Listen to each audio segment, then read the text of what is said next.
Boa tarde, sou Gonçalo Menezes. Estamos aqui para entrevistar a professora de Português e Francês, Olga Machado. Quero agradecer por ter aceito o nosso convite em nome do nosso jornal, se bem nos lembramos. E vamos então passar às nossas perguntas. O que é que a levou a escolher a sua profissão? Olha, eu desde miúda que, para vos situar, eu nasci no ano em que surgiu a televisão em Portugal. De maneira que fui criada com essa descoberta da televisão, a novidade, e como vocês hoje passam tempo nos telemóveis e na internet, eu passava alguns momentos, os que me permitiam, de miúda, portanto 3 anos, 4 anos, 5 anos, eu passava a ver televisão. E gostava muito de ver teatro, gostava muito de ver documentários, aquilo que eu percebia, mas era curiosa porque era uma novidade. E havia um programa em francês, que se chamava Le Biberon de Claudine. Em francês, eu não percebia francês, mas eu gostei da sonoridade. E então, imitava algumas expressões e dizia à minha mãe, eu quando for grande eu quero falar aquela língua. Eu quero falar, e depois percebi que era francês, era a história de um rapaz que fazia babysitter e pronto, e em França, e que fazia só disparates, e eu ria-me muito com aquilo, mas gostava, e ele dizia, oh, le biberon de Claudine, e aquilo ficou-me, aquela expressão, e disse, eu gosto muito desta sonoridade. E então, olha, dizia sempre, quando for grande tenho que falar francês, Depois, a única maneira de poder ter a prática do francês era também ser professora, porque depois também na escola primária eu brincava nos intervalos às professoras, ou seja, preparava os cadernos, fazia as coisas, os trabalhos de casa para os meus alunos e portanto gostava daquela dinâmica do ensinar, do partilhar. Depois também viajei muito porque o meu pai era militar e então estive na Guiné, estive em Angola e tive outras experiências. E então quando voltava a Portugal continental, na altura dizia-se a metrópole, as pessoas estavam curiosas de saber o que é que se passava por lá e eu contava coisas e eu gostava daquela relação de ensinar, dos outros aprenderem, de eu também aprender outras coisas e aquilo levou-me para o ensino. Portanto, foi mesmo vocação. Posso dizer que fiz e que estou a fazer na vida aquilo que eu sempre gostei de fazer, de maneira que sinto-me bem com esta profissão. Então, enquanto disso, como é que foi o seu percurso académico? Olha, o meu percurso académico foi assim um bocadinho estranho, relativamente, porque eu, quando entrei para a escola, tinha 5 anos, nasci em novembro, fazia os 6 anos em novembro, fui para a escola com 5 anos. E, entretanto, a nossa escola era uma sala enorme, com 4 fiadas de carteiras, na altura em madeira, não é? Rígidas. E então a professora tinha as 4 classes. E o quadro era enorme, e ela dividia aquele quadro em 4 partes, e explicava as coisas para o primeiro ano, depois ia explicando as coisas para o segundo, e por aí fora. Ora, eu estava sentada nas primeiras carteiras, talvez penso da terceira da frente, a contar da frente, e prestava atenção às coisas do primeiro ano, a seguir ela mandava-nos trabalhar e ia explicar as coisas do segundo ano. E eu não fazia as coisas do primeiro e punha-me a prestar atenção às coisas do segundo. Ou seja, acabava por ir captando e aprendendo as coisas do primeiro, matéria do primeiro e matéria do segundo. E quando, por vezes, ela dizia, então, perguntava ao segundo, não, isto e aquilo e aquilo outro. E eu punha o dedo no ar e dizia, eu sei. E ela dizia-me assim, já a formiga tem catarro, ou seja, a pisca de gente, não é? Esta pequenita que já está aqui a responder coisas do segundo ano. A verdade é que aquilo foi instintivo. E, na altura, era possível fazer-se em janeiro, mês de janeiro, havia essa possibilidade dos alunos que estivessem mais avançados ou mais desenvolvidos num determinado ano letivo, numa determinada matéria de um ano de escolaridade, poderem fazer um exame noutra escola, com um júri, muito formal, para o ano seguinte. E assim foi, a professora propôs-me para exame, eu fui fazer o meu exame para a passagem para a segunda classe na Figueira da Foz, passei, e então acabei o ano letivo já na segunda classe, fiz a segunda classe. Portanto, quando acabou o meu primeiro ano letivo de escola, eu estava na terceira classe, portanto, adiantei aí um ano, por isso era sempre a mais nova da turma. E dava-me gosto ler, dava-me gosto de escrever. Eu não tinha jeito nenhum para escrever. A minha mãe é que me ensinou. Olha, a minha mãe que tinha, na altura, a terceira classe, porque as mulheres só estudavam até à terceira classe, fez a 4ª classe de adultos, no fundo, era uma pessoa extremamente culta, porque ela lia, sempre leu imensos autores portugueses, lia e explicava-me como é que eu devia escrever, porque um autor escrevia desta maneira e um autor da outra. Portanto, eu fiquei desperta um pouco para os autores portugueses, para a literatura, para a escrita. Reparem, com uma pessoa que não teve escolarização, mas que gostava de ler. E acho que esse amor pelos livros, esse prazer pelos livros, foi importante para eu começar a gostar da leitura. Depois também havia outra coisa, é que agora nós temos as bibliotecas com muitos livros, podemos dispor, são caros, é verdade, para a maior parte das pessoas, mas na altura ainda era mais difícil e eu gostava muito de ter os meus livros. E então, cada vez que a minha mãe me permitia que eu comprasse um livro, aquilo era uma conquista, e eu sempre amei os livros e gosto de ler e tenho imensos livros e não me consigo desfazer deles. É assim uma paixão e gosto muito de partilhar também aquilo que vou lendo e entusiasmar os alunos com aquilo que eu também me entusiasmo a descobrir nos próprios livros. Isso é engraçado porque a minha próxima questão era o que é que lhe dá mais gosto na sua profissão. Pronto, então já estou a responder, não é? Já me adiantei. Pronto, e tem a ver precisamente com isso, é o partilhar, é o fazê-los descobrir como eu também fui descobrindo, fazer-nos refletir, pensarem assim, bem, olha, afinal nunca tinha pensado nisto, alguém já escreveu sobre isso, alguém se dedicou, os problemas que às vezes pensamos, agora há aqui um dilema disto ou daquilo, tanta gente, não é? Tanta gente que já pensou nisso, inclusivamente, olha, se nós pensarmos a nível hoje em dia, com os partidos políticos, e agora não vou dizer nomes de partidos, mas uns que defendem, uns querem touradas, outros não querem touradas, porque os animais coitadinhos, não é? E, portanto, se nós virmos, não é? Quando se dá os maias, no 11º ano, os maias já abordam esta temática das touradas, não é? O Afonso da Maia já dizia que realmente aquele que não vai à frente de um touro, que não luta com um touro, não é homem, não é nada, não é? Parece que coitadinhos andam aí todos derriados, depois mal da espinha, se não tiverem uma tourada não enrijecem, porque na altura também a tropa não era obrigatória, não é? Porque dizia-se no tempo da ditadura que uma tropa era obrigatória, que enrijecia os homens. E hoje, como já não é obrigatório, voltamos à situação do século XIX, como não era também obrigatório nessa altura. E então, para quem defende as touradas, é preciso ali alguém para agarrar o touro, para ter força, para não ser uns aleijadinhos. E quais é que são as maiores dificuldades que enfrenta no seu trabalho? Ora, no meu trabalho, aquilo que eu realmente às vezes lamento é a falta de motivação pessoal de alguns alunos. E infelizmente tenho notado que cada vez mais há mais alunos desinteressados com a aprendizagem.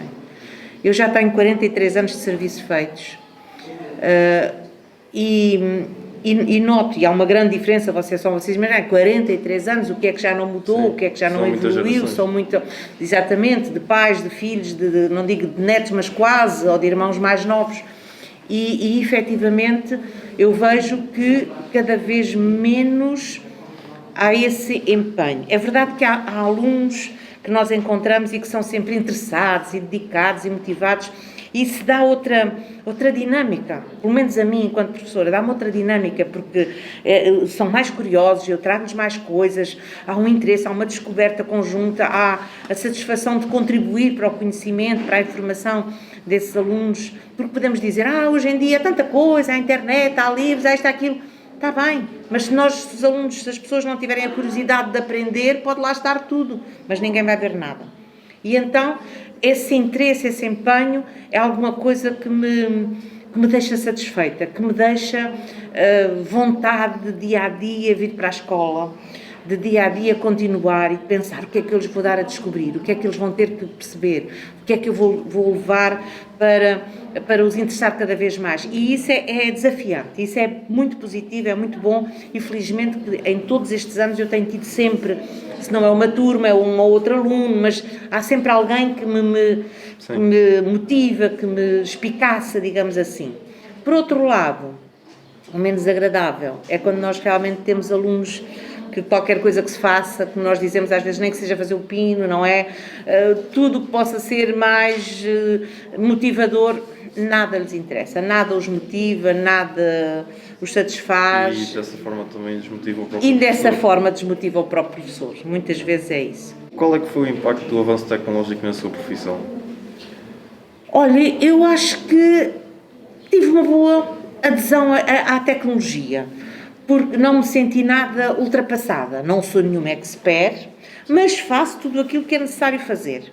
Porque reparem, eu ainda sou, agora posso dizer, se bem me lembro, não é? Ou ainda sou do tempo em que, para projetar uma imagem na parede de uma sala, num ecrã, nós tínhamos que levar um grande aparelho que se chamava episcópio, que vocês nem sabem o que é. Um episcópio era um grande aparelho, parecia assim uma torre do navio, uma chaminé, e então nós punhamos o livro invertido, caía uma tampa pesadíssima com grandes dimensões e então projetava a imagem. Loucura! Maravilha! Conseguimos pôr uma imagem de um postal, de um livro projetado na parede.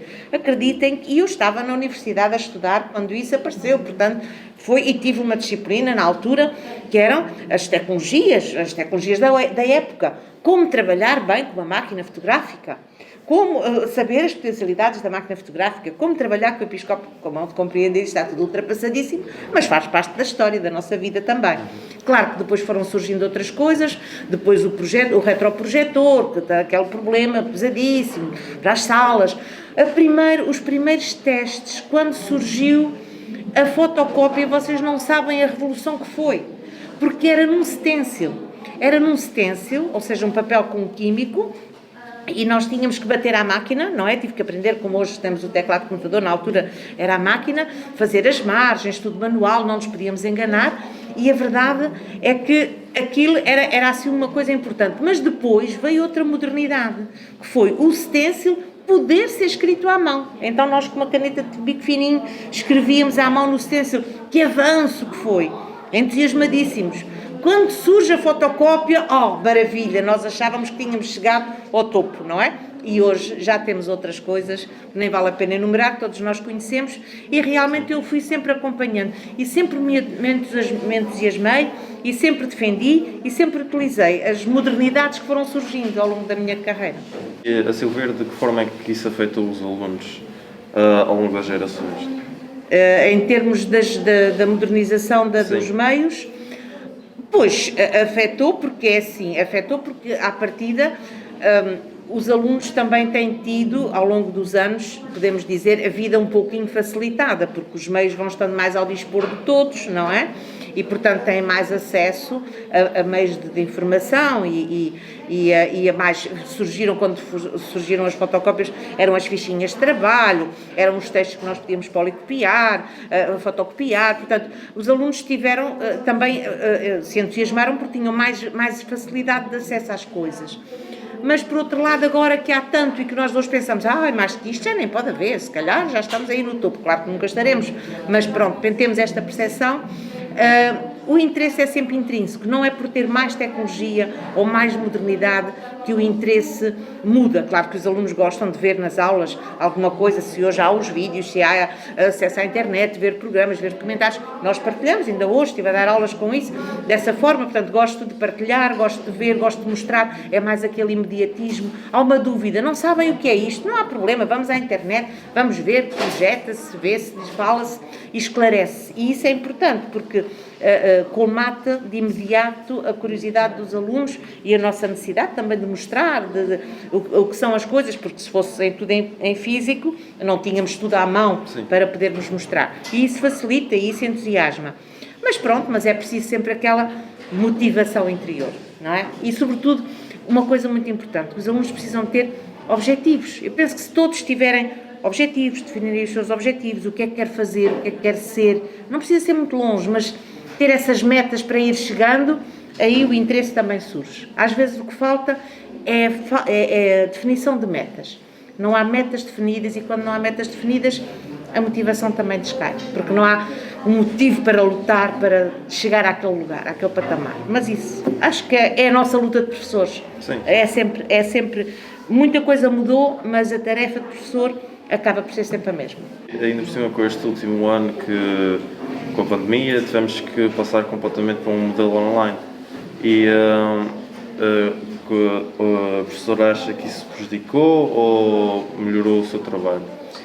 Olha, acho que para mim foi um desafio. Gostei, aderi logo, quis logo saber como é que tudo funcionava E a partir do momento que funcionava, posso dizer que nunca me engasguei com as tecnologias, no sentido, neste período de ensino à distância. Não me engasguei usando este termo, porque sempre correu bem, sempre consegui aceder às plataformas, colocava as tarefas que eram preciso pôr, os documentos, falava com os alunos.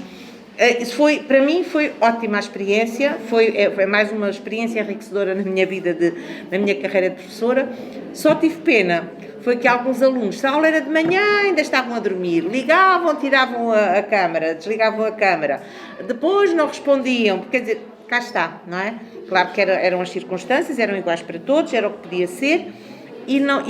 É aquele eterno problema, da parte de alguns não há motivação nem que fosse, vamos experimentar uma coisa diferente, vamos experimentar uma coisa nova, como é que vocês estão? Estão bem dispostos? Fazia ali um bocadinho de conversa e depois partilhávamos as coisas e a questão de pesquisar, vamos usar, olha, também pesquisei isto, vejam aquele sítio, vejam o outro, consultei outra coisa. Foi desafiante, gostei. Acho que foi uma experiência enriquecedora, diferente, é verdade, nada não se sobrepõe à aula presencial, mas gostei da experiência. E como encara o facto de estar prestes na reforma? Olha, a reforma para muitas pessoas é sempre um marco, pensar, vou deixar de trabalhar. Não. Eu, como disse, já tenho 43 anos de serviço, portanto a reforma é para chegar aos 45 de serviço. Comecei a trabalhar com 20 anos, foi bastante cedo, e a verdade é que eu, como sempre gostei do que fiz, não me sinto, acho que não me sinto desejosa também de acabar, mas também não me sinto triste de acabar, porque vejo os outros mais novos e digo sempre, vamos dar lugar aos mais novos. Os mais novos precisam de estabilidade. Tenho uma filha que também é professora, portanto eu vejo, é necessário dar estabilidade aos mais novos. Então vamos deixar os mais velhos reformarem-se, gozarem alguma coisa da sua vida, porque depois, cada vez mais adiar a reforma é uma forma de nos dizer, quando nos reformamos vêm as doenças, vêm os males, já não fazemos nada. Vamos aproveitar a vida o melhor que pudermos, vamos... tenho tantos projetos para fazer depois quando me reformar. Gosto de ensinar, gosto sim senhor, mas acho que depois já dei um número de anos suficientes para partilhar, para conviver, para enriquecer outros e me enriquecer a mim. E agora é o momento de eu descontrair e fazer coisas sem horários definidos, sem escadas para subir, e escadas para descer, e portas para abrir, e coisas assim. Portanto, e lugar aos mais novos, acho que tudo tem o seu tempo certo. Eu estou muito confiante, desejosa de alguma forma, porque já estou quase a chegar lá, não é? De alguma forma desejosa, de alguma forma com pena porque vou deixar, mas olhando para trás diz, já fiz bastante, já partilhei muito de mim, já dei muito de mim, é a altura de agora de eu também ter tempo para outras coisas. E qual foi o momento que a marcou mais na sua carreira? Na minha carreira, momento que me marcou mais? Olha, nem sei, porque a diversidade é tanta, a diversidade de experiências é tanta, que todos eles foram marcantes naquele momento, não é? Naquele momento. Gosto muito, uma coisa que, claro, todos nós temos um pouquinho de vaidade, não é? Mas isso faz parte do amor próprio, a nossa vaidade pessoal, é mesmo assim. E mal de nós se não tivéssemos, não é? Porque não gostávamos de nós. Mas gosto quando, em cada ano letivo, há sempre ou uma mãe, ou um aluno, que me diz no final, professora, obrigado, porque eu aprendi tanto consigo, a professora mostrou-me tanta coisa, ou a professora dedicou-se a mim, ou uma mãe que me diz, obrigado, olha, a minha filha diz que a senhora foi um pilar para ela, porque a ajudou muito nisto. Quer dizer, quando há, eu não estou à espera de reconhecimento público, nem agradecimentos, mas quando há, de forma espontânea, ou quando eu vejo que há uma certa forma de reconhecimento, não é o agradecer, mas o reconhecer que eu fui importante, ou que eu ajudei de forma positiva algum aluno, ou alguma turma, ou às vezes até em coisas pessoais, seja o que for, isso é que são para mim os grandes prémios. É que me dá significado, é dizer, eu ando aqui, mas eu ando aqui a partilhar, a ajudar, a dar-me aos outros, e isso para mim é muito gratificante. Não é pelas grandes notas, claro que eu gosto, houve aí um ano, mesmo nesta escola, em que no dia da escola eu tinha uma turma boa e tinha alunos muito trabalhadores, muito empenhados, e eu também sempre com eles, e a certa altura propus um desafio a uma aluna e disse: porquê que no dia da escola tu não vais fazer a palestra? Em vez de termos uma pessoa convidada, eras tu que ias fazer a palestra. Professora, como é que vai ser? Não faz mal, eu ajudo. Lá lhe dei a ideia, fizemos a pesquisa, ela fez pesquisa, eu fiz a pesquisa com ela, preparámos, ensaiámos, inclusivamente o tom de voz, o ambiente, fomos preparar tudo. Foi uma maravilha, foi um espetáculo extremamente aplaudido, extremamente reconhecido. Não foi tanto ela, não, mas eu fiquei tão gratificada e ela agradeceu-me imenso, a professora, eu fui capaz, a satisfação dela de ter sido capaz de fazer e eu satisfeita porque realmente a induzia, a levei, a conduzia, a orientei para ela fazer. São estas pequenas conquistas, estes pequenos prémios que no fundo fazem o significado, para mim, da minha carreira. Então, sente-se realizada com a sua profissão? Sim, sinto. Apesar de não ter sido tudo maravilhoso, mas as coisas boas pesam mais do que as negativas e feito o balanço, acho que é um balanço positivo. E assim acabamos a nossa entrevista e quero agradecer à professora por ter vindo aqui falar.